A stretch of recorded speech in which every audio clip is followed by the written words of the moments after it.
Masjid Berdaya itu memiliki tiga hal, tiga tingkatan, tapi poinnya ada 5. Jadi ada istilah masjid berjuang, masjid yang masih berjuang itu masjid minimal punya 2. Satu sebagai baitullah, artinya imam, muadzin, tempat wudhu, kondisi masjid itu aman ya, bersih, tempat wudhu bagus, imam juga siap, muadzin siap, itu namanya baitullah, dah siap. Yang kedua namanya baitul mal. Baitul mal itu ya kondisi keuangan masjid itu terjangkau. Masyarakat yang kaya itu infaknya sudah jalan gitu.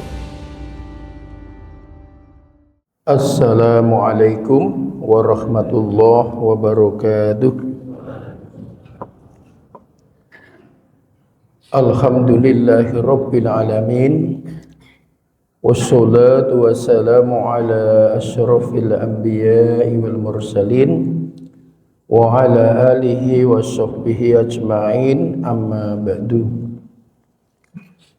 Ibu-ibu beserta bapak-bapak jamaah Masjid Nurul Hidayah Jaban Tridadi Sleman yang kami hormati, alhamdulillahirabbil alamin, kesempatan pada pagi hari ini kita bisa melaksanakan sholat subuh berjamaah, dilanjutkan dengan sedikit kajian tentang agama kita, agama Islam. Ibu-ibu beserta bapak yang kami hormati, di bulan-bulan ini memang banyak kapanewon yang menyelenggarakan namanya Festival Anak Soleh. Jadi Festival Anak Soleh itu tingkatannya ya, itu ada istilah TKA, ada istilah TPA, ada istilah Taklimul Quran lil Aulad.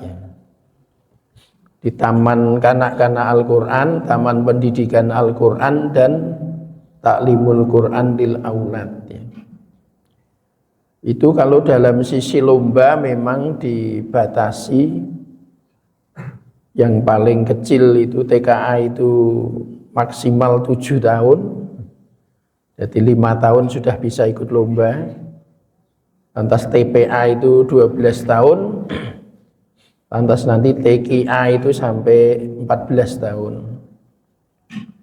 Sehingga kalau nanti lomba di tingkat Kapanewon menang, nanti maju di tingkat kabupaten, menang maju di tingkat provinsi, nanti menang maju tingkat nasional, berjenjang. Namanya Festival Anak Soleh.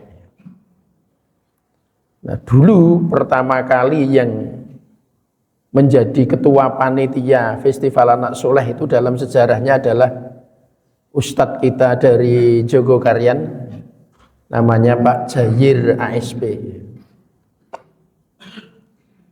Nah, terus selesai Festival Anak Soleh, maka Pak Jayir dalam cerita itu ada tambahan nama ASP.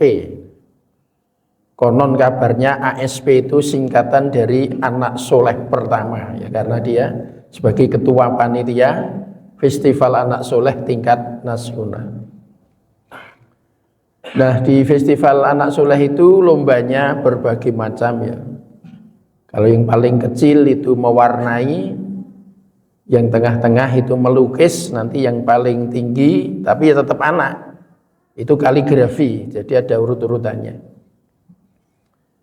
Nah, ibu-ibu beserta bapak yang dihormati, kalau kita ingin merancang anak kita atau cucu kita untuk ikut, maka ya harus dipersiapkan sejak umur 5 tahun. Kalau di Mesir anak umur 1,5 tahun itu sudah besok akan dijadikan apa, itu sudah pendidikannya sudah ada yang mulai dicanangkan.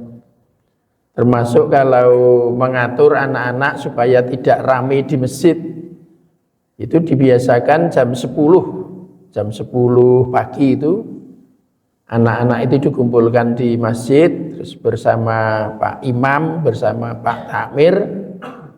Acaranya apa? Acaranya ya makan-makan gitu, jadi makan-makan di serambi masjid itu. Setelah itu terus diajari cara masuk ke dalam masjid, bagaimana menjadi makmum. Jadi ngajari anak supaya tidak rame itu bukan pas sholat, tetapi ada waktu lain ya. Memang menyisihkan waktu untuk membina anak-anak, bertemu dengan imam, bertemu dengan muadzin, bertemu dengan takmir masjid, itu sekitar jam 10 ya, jam 10 pagi dipertemukan, diajak seneng-seneng mengenal muadzinnya, mengenal imamnya, sehingga pada saat sholat yang sesungguhnya itu seandainya terpaksa masih ada yang rame, ya tidak boleh tidak boleh dimarahi dan sebagainya. Maka dalam kaidah anak itu ada istilah anak adalah anak, bukan orang tua berbadan kecil ya dulu. Saya masih ingat dulu. Anak adalah anak, bukan orang tua berbadan kecil. Yang namanya anak itu kalau berprestasi ya diberi hadiah. Maka festival anak soleh itu ada hadiahnya. Tapi kalau keliru, namanya juga anak, tidak boleh dimarahi. Ibu-ibu beserta bapak yang kami hormati. Jadi memang yang namanya anak itu memang ya energinya masih full. Maka ya banyak bergerak ya. Maka ya kadang-kadang ya akan sholat jamaah itu ya masih tangannya itu nyinggol kanan kiri, bahkan kadang-kadang yang di belakang masih jenggung depannya. Itu yang namanya anak seperti itu. Nah, kalau kita kan sudah anteng ya, masuk masjid sudah anteng, akan sholat anteng, sholatnya juga anteng, setelah sholat juga anteng ya. Ini karena memang ya kita ini tenaganya juga sudah tidak sehebat ketika anak masih muda itu, dan termasuk pemikirannya sudah berbeda.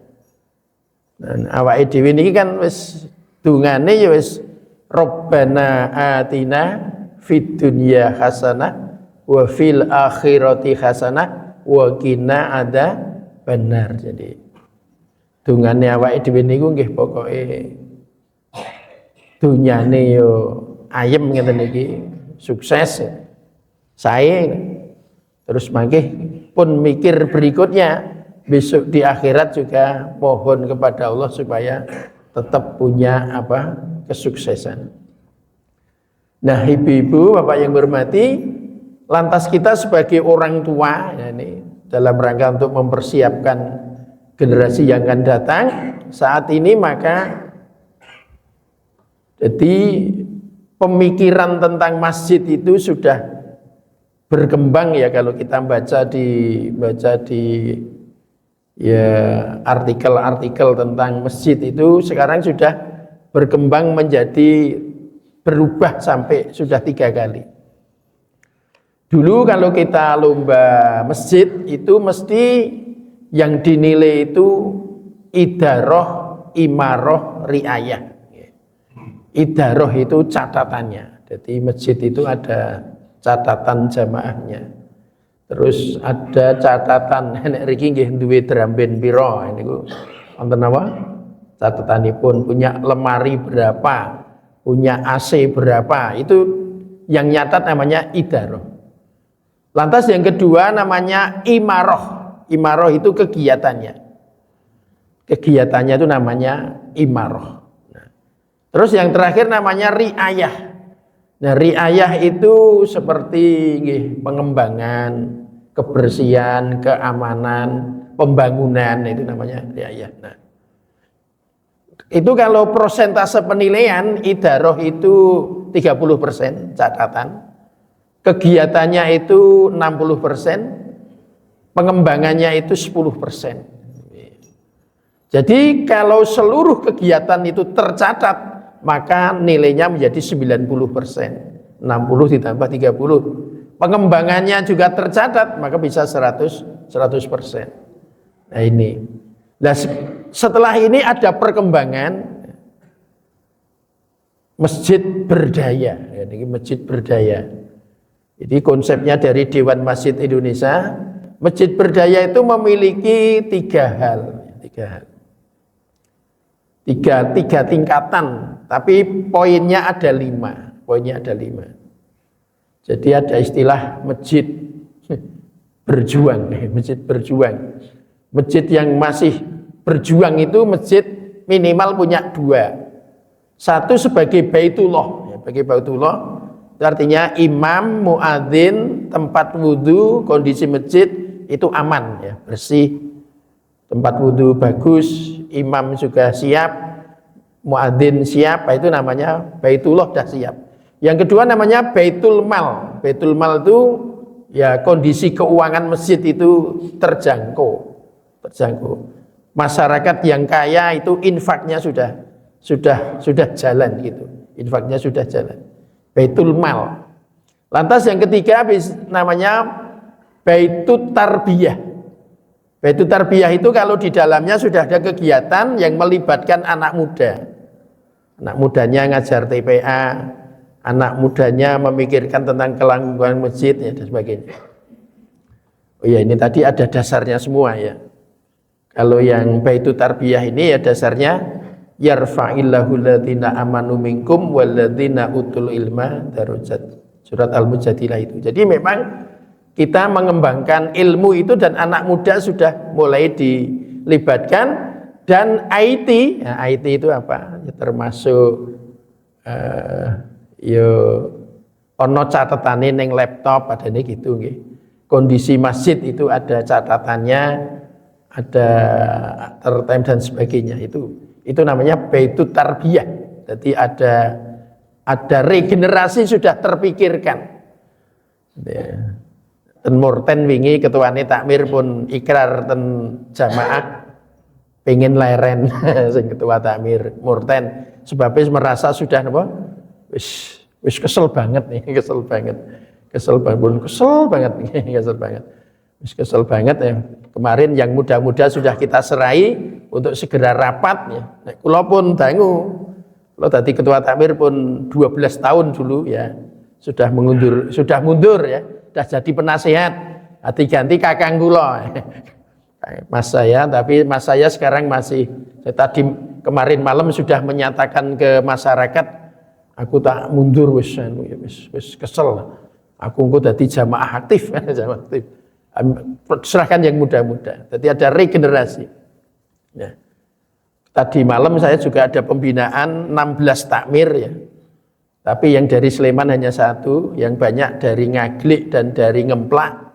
Tergabung dalam 18 takmir masjid yang siap dikembangkan, siap saling mengunjungi. Jadi siap saling mengunjungi sebulan sekali. Jadi 2 orang dari pengurus masjid itu saling berkunjung. Nah, ini kita cara juga tidak mudah ya, karena tidak semua orang mau begitu. Nah, ini mencari orang yang mau. Nah, itu kebetulan dapat di Ngaglik, dapat di Ngemplak, dapat di Sleman. Ini sudah Ngaglik, Sleman, Ngemplak berkunjung gantian. Tadi malam itu di Bakungan Wedo Martani Ngemplak. Besok sebulan lagi itu di Murten. Lantas nanti sebulan lagi nanti mungkin di mana, di Jimat sana, Jimat.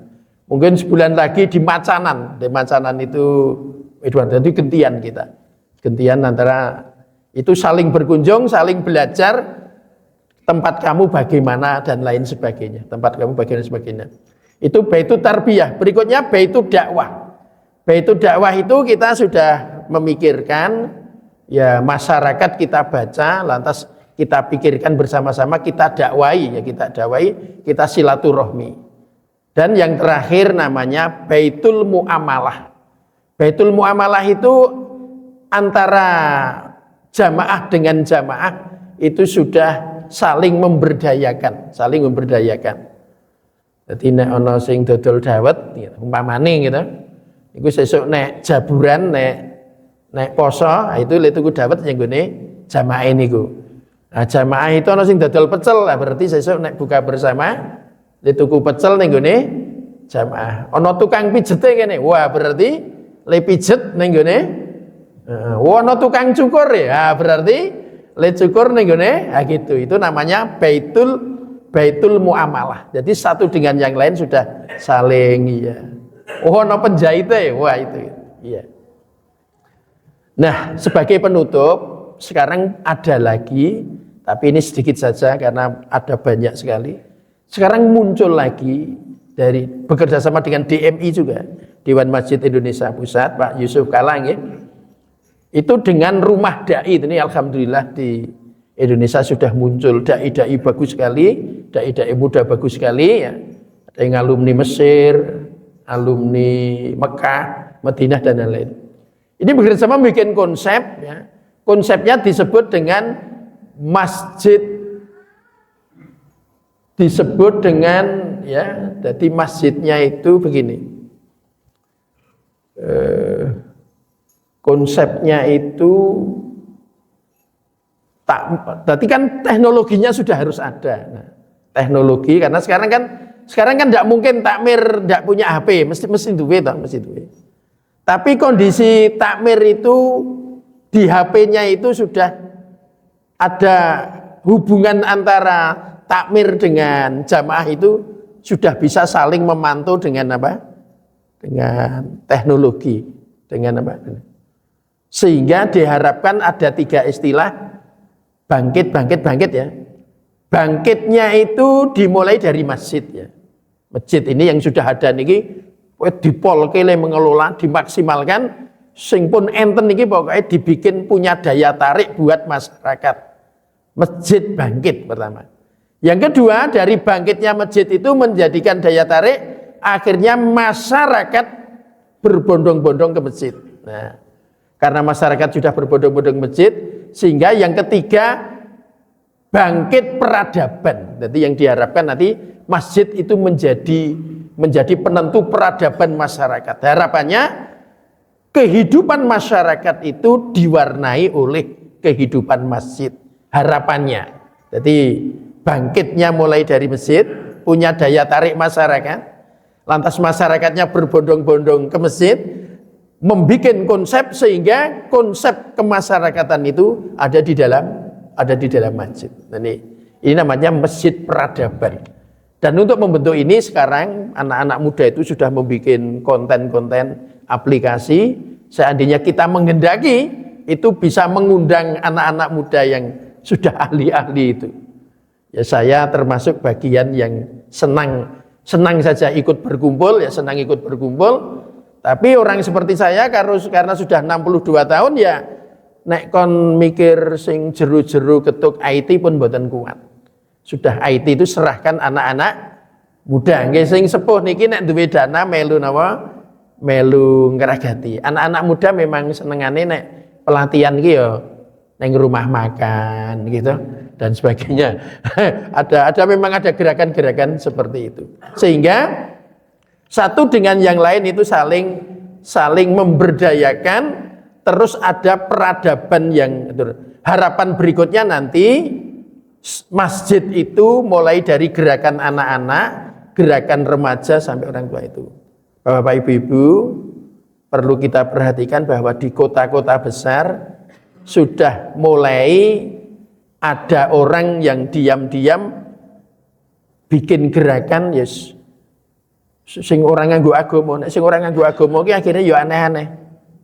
Alah wong urip ki wis rasa ndi bojo. Wong Islam digerakke ra ndi bojo kabeh ra ya.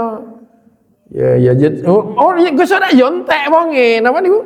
Ya ora ingin ide itu gerakan seperti ini jelas itu sing Islam ya ono.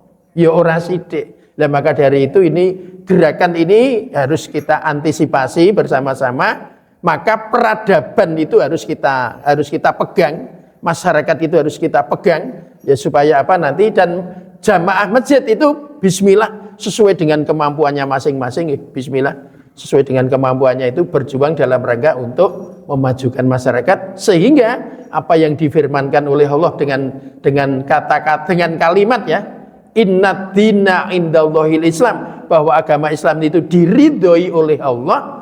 Bentuk ridhonya itu juga termasuk bisa menggerakkan anak-anak, bisa menggerakkan remaja, bisa menggerakkan orang tua. Jadi akhirnya ridho Allah untuk gerakan anak, gerakan remaja, gerakan orang tua. Nah, kita sambil berdoa mudah-mudahan ini festival anak soleh yang dimulai dari Kapanewon nanti sampai ke tingkat kabupaten, provinsi, tingkat nasional.